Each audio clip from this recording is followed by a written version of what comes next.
fácil.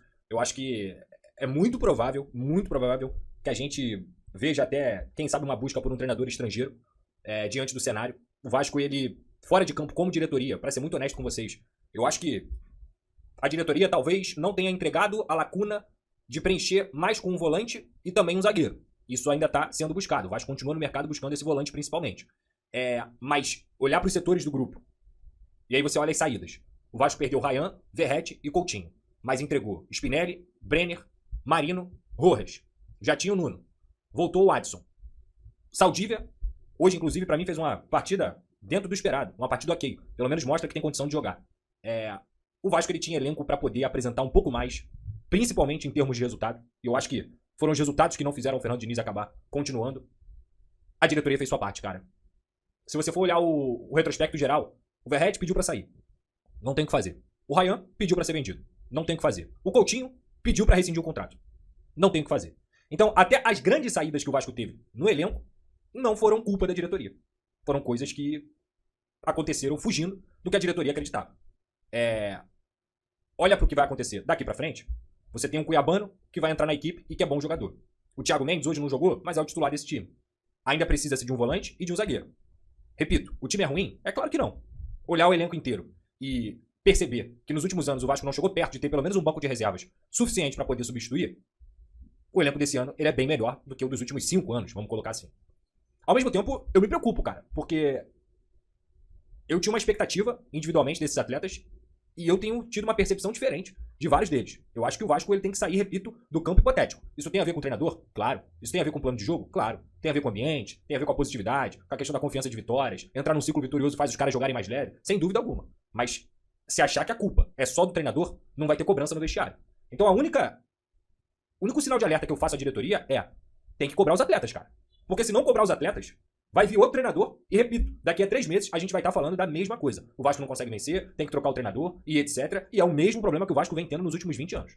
O Fernando Diniz fez por onde para ser demitido. Fez por onde. Não tem como defender o deserto de ideias que o Vasco se transformou. Principalmente nesse jogo de hoje.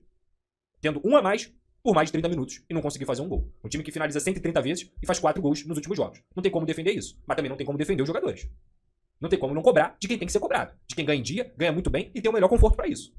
Eu espero que com a chegada do novo treinador, seja lá qual ele for, mas imagino que o Vasco vai buscar um treinador que acaba priorizando a posse de bola, que acaba priorizando um jogo mais propositivo, digamos assim, até pelo perfil do elenco que foi montado. Os jogadores precisam ajudar também, cara. Porque se os jogadores não acordarem, se eles não entenderem a responsabilidade de vestir essa camisa, se eles não começarem a se dedicarem, se cobrarem mais, não vai adiantar, velho. Não vai adiantar. Assim, é só esse ponto que eu quero alertar pra vocês. Tô falando isso aqui agora, não tem como. Não tem como olhar pro que o Fernando Diniz fazia e atrelar só a culpa do treinador. O sistema defensivo do Fernando Diniz era uma vergonha. Hoje o Vasco novamente tomou um gol de bola parada, assim como tinha tomado contra o Bahia. Aí é culpa do treinador que não consegue orientar e montar o seu sistema defensivo de uma forma decente numa bola parada. Que aí no caso não é só do treinador, é da comissão técnica. Os jogadores tomaram 2 gols da mesma maneira, entre aspas. Assim, é um negócio ridículo. É um negócio que time dos juniores, time de base não pode tomar. A forma como o Vasco corre pra trás é um Deus nos acuda há muito tempo. Os 9 meses de trabalho do Diniz, os 10 meses de trabalho do Diniz, não tiveram 2 meses, 3 meses em que esse time realmente foi consistente defensivamente. Sim, você vai pegar ali 6, 7 partidas em que esse time foi consistente, de fato, defensivamente. Lembro até uma muito específica contra o Red Bull Bragantino fora de casa, que o Vasco vence o jogo, vence muito bem. E aquele jogo o Vasco se defendeu muito fora de casa, lá no estádio do Red Bull Bragantino. E só. Lembradas que o Vasco sofreu defensivamente, eu ficaria aqui a live inteira. O que salvava o trabalho do Diniz era justamente a questão ofensiva. Era como esse time conseguia produzir e esse time conseguia colocar a bola na casinha. Só que esse equilíbrio, ele nunca acontecia. É um time que fez 55 gols no Campeonato Brasileiro e tomou 60. É um time que durante uma boa parte do trabalho do Diniz tinha que vencer por 3 ou fazer 3 gols para sair com a vitória de campo. Então é muito difícil você proteger isso. O Fernando Diniz teve um trabalho de pico quando chega a segunda janela e que ele recebe os reforços. O time melhora e muito. Pega ali uma série de... Em 12 jogos teve até só uma derrota. Conseguiu emplacar 7 vitórias, 4 empates. Um time que conseguiu ter uma consistência a ponto de sair da zona do rebaixamento e em algum momento sonhar com o pré-Libertadores. Sonhou e acordou. Porque não conseguiu manter a regularidade, foi pro Campeonato Brasileiro, já com cabeça em Copa do Brasil, e o Vasco fez uma campanha terrível na reta final, nos últimos 8, 9 jogos. Terrível mesmo. Só que entra a Copa do Brasil e o time joga bem contra o Fluminense, primeiro e segundo jogo. O Vasco foi melhor nos 2 jogos. Isso dá uma sobrevida, chega a uma final. Uma final depois de 14 anos. 14 anos sem chegar a uma final nacional. Dentro do Maracanã, estádio lotado. Era a oportunidade pro Vasco ganhar o título. O Vasco perdeu o título. Só que perdeu o título tendo feito um bom jogo na Neoquímica Arena e um jogo ruim dentro do Maracanã. Com mais uma vez, erros individuais sendo cruciais. Cuesta, Léo Jardim, entre outros que a gente poderia citar aqui. Perdeu. Vira o ano, o trabalho do Diniz esfarela. Mas ele esfarela em todos os setores. O time que pelo menos fazia gol parou de fazer. O time que pelo menos tinha padrão para poder atacar parou de ter padrão e repertório. Se acostumou a cruzar e cruzar muitas bolas. E o pior, nos jogos em que produziu decentemente para poder vencer, não conseguiu. O desempenho contra a Madureira, o desempenho contra a Chapecoense, o desempenho contra o Bahia, era um desempenho que o Vasco poderia até não ter perdido. Poderia ter vencido a Madureira tranquilamente, poderia ter vencido a Chapecoense tranquilamente. Poderia ter acontecido. Mas não aconteceu. E aí quando você une um time frágil defensivamente com um time que lá na frente até produz, mas não consegue fazer gol, o resultado, meu amigo, não vai ser a vitória. Outro ponto muito importante desse trabalho do Diniz, que não engrenou. São Januário. Como é que São Januário parou de ser uma fortaleza pro Vasco, um estádio em que mesmo quando o Vasco não tivesse num dia tecnicamente muito bom, era momento de arrancar vitórias. Era momento de arrancar resultados. São Januário sempre jogou dos piores aos melhores técnicos. E com o Diniz, São Januário se tornou um ambiente de frustração, o que foi cada vez mais tirando a paciência do torcedor. Então quando você olha para todo esse cenário, com a perda de jogadores, mas com a chegada de outros jogadores, e a gente passando aí de um momento chegando praticamente em março dentro da temporada, de um trabalho que começou há 10 meses, o que aconteceu hoje em campo retrata tudo que a gente veio construindo aqui. Que é um time que não conseguiu se defender, nem mesmo com a parte ofensiva, que era muitas vezes o termômetro e a desculpa de a gente produz, a gente tem desempenho, a gente tem bons jogadores. E era verdade. Só que a forma como o Vasco se defendia, ela nunca mudou.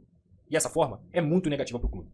Eu comentei na minha crônica de pós-jogo, antes de saber que ele seria demitido, o seguinte: vencer o Vasco custa muito pouco. Custa muito pouco vencer o Vasco. É muito fácil ferir o Vasco. Enquanto custa muito pouco vencer o Vasco para qualquer time que se monte decentemente, no caso do Fluminense, um dos melhores times do Brasil na atualidade, ganhar pro Vasco é o item mais caro que tem. É sempre sofrido. Você sempre tem que trabalhar muito para poder conquistar aquilo ali.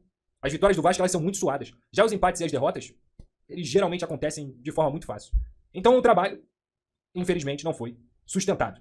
Não foi sustentado, nem por ele, nem pelos atletas. É uma responsabilidade que pode até ser um pouco maior dele, mas ela também tem que ser dividida com as pessoas que estavam em campo. Não é normal você finalizar mais de 120 vezes e não conseguir converter. Não é normal também o plano defensivo do Diniz ser uma água, e não é normal também o repertório dessa equipe, que é um treinador que sempre foi notabilizado e sempre se orgulhou de ter ideias ofensivas. No Vasco, virou um deserto. Virou um deserto. O trabalho ruiu, a diretoria, que sim, tinha muita confiança nele, também abriu mão de Fernando Diniz, e agora o Vasco vai em busca de um novo treinador. Mais um ciclo se repete? Não que não seja merecido. Quando você não tem sinergia com a torcida, quando você não tem sinergia com os resultados, e a própria diretoria não consegue ver que esses dois pontos não estão balanceados, é impossível defender qualquer coisa. E quando eu falo sinergia, é porque todo jogo, independentemente do Vasco jogar bem ou não jogar bem, se não vencesse, ia ser vaia, e você vai tomar no cu de Diniz. Tem como julgar a torcida? Nem por um instante. A torcida tem direito de vaiar, de reclamar, a torcida tem direito de estar de saco cheio de ver o Vasco sempre perder. Aí já não importa mais se joga bem, se joga mal, se joga médio. O resultado é o mesmo, os xingamentos também serão o mesmo. E a torcida tem toda a razão nesse sentido. Bem, vamos nessa.